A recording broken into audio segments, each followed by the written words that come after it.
Imagine this. It is 1991, deep in the Iraqi desert. A squad of US Marines is pinned down behind a sand dune. Thermal sights blare red. Enemy armor is closing in from three sides. RPGs streak through the night sky. The squad leader radios for emergency air support. But there are no high-altitude jets in sight.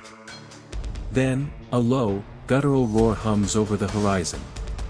Two unspeakably ugly, twin-engine aircraft descend through the smoke at treetop level. The Marines cover their ears. But they don't hear a jet engine. They hear something far more terrifying. BRRRRT.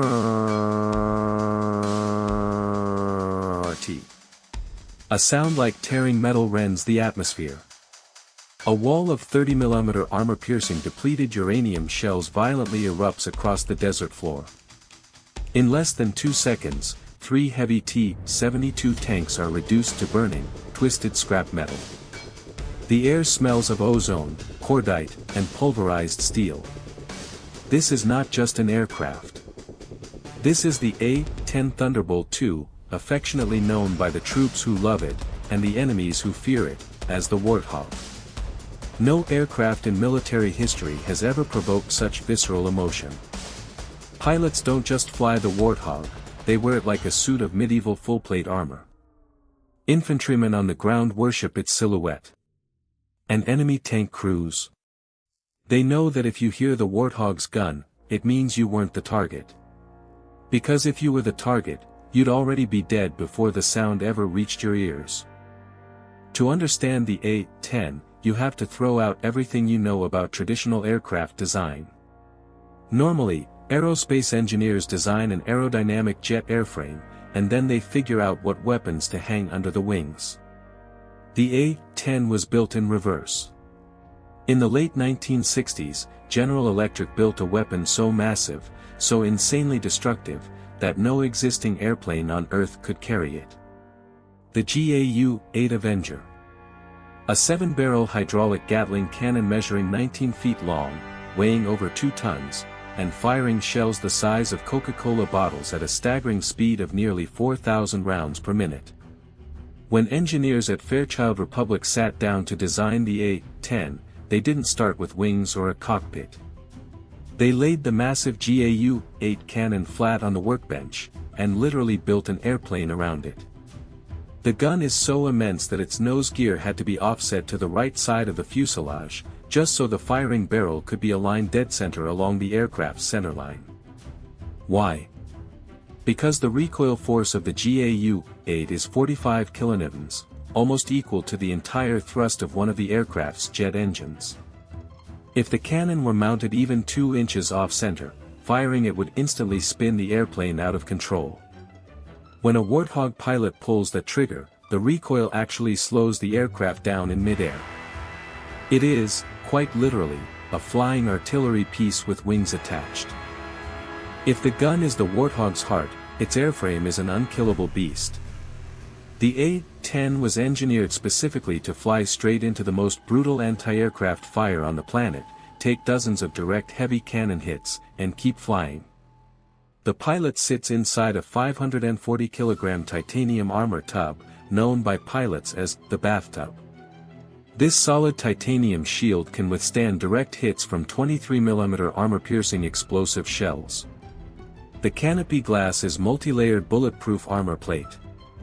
Even the aircraft's vital systems are absurdly redundant. The A-10 features dual hydraulic flight control systems. But what happens if enemy fire destroys both hydraulic lines? The pilot flips a manual switch, engaging a mechanical cable and pulley backup system known as manual reversion. The pilot can physically crank the control surfaces with raw muscle power and fly the plane home. The fuel tanks are lined with self-sealing reticulated foam, preventing catastrophic explosions even when pierced by incendiary rounds. The engines are mounted high above the fuselage and widely separated, so if an enemy heat-seeking missile destroys one engine, the other engine remains completely untouched. During Operation Iraqi Freedom, Air Force Captain Kim Campbell's A-10 was struck by a surface-to-air missile over Baghdad. Her hydraulics were shredded. Her starboard engine failed. Over 100 shrapnel holes ripped through her airframe. Yet, using pure muscle and manual reversion control, she flew her shattered Warthog for an hour back across enemy territory and safely landed.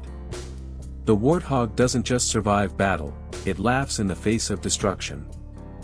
When the A-10 first entered service in 1977, top Air Force brass hated it. It was slow, topping out at just 400 miles per hour. It was unsophisticated. It didn't look sleek or supersonic like the F-15 or F-16. Senior generals considered it an embarrassing relic of World War II-style close air support and repeatedly tried to retire the entire fleet. Then came 1991. Operation Desert Storm. The U.S. military faced Saddam Hussein's massive armored divisions in the open desert. While high-tech stealth fighters bombed command bunkers from high altitude, the Warthogs were unleashed at low level right in the mud. What followed was complete annihilation. In just 6 weeks, the A-10 fleet destroyed over 900 Iraqi main battle tanks, 2,000 military vehicles, 1,200 artillery pieces, and even shot down 2 enemy helicopters using its 30mm cannon. Pilots flew up to 6 sorties a day. When bases ran low on missiles, Warthog pilots carried out strafing runs with raw gun ammunition, terrifying enemy tank crews into abandoning their vehicles intact at the mere sound of an approaching A-10. Overnight, the ugly duckling became the most requested asset by ground commanders in military history. Infantry units in Afghanistan and Iraq refused to patrol dangerous valleys unless they knew a pair of A-10s was orbiting overhead. For over 40 years, Air Force bureaucrats have tried to replace the A-10 with multi-role stealth jets like the F-35. And for 40 years, U.S. combat troops, veterans, and Congress have fiercely fought back to save it. Why? Because when a squad of young soldiers is surrounded at 3 in the morning in hostile territory, they don't want a high-altitude stealth fighter dropping a GPS bomb from 30,000 feet. They want a beast that descends into the dirt.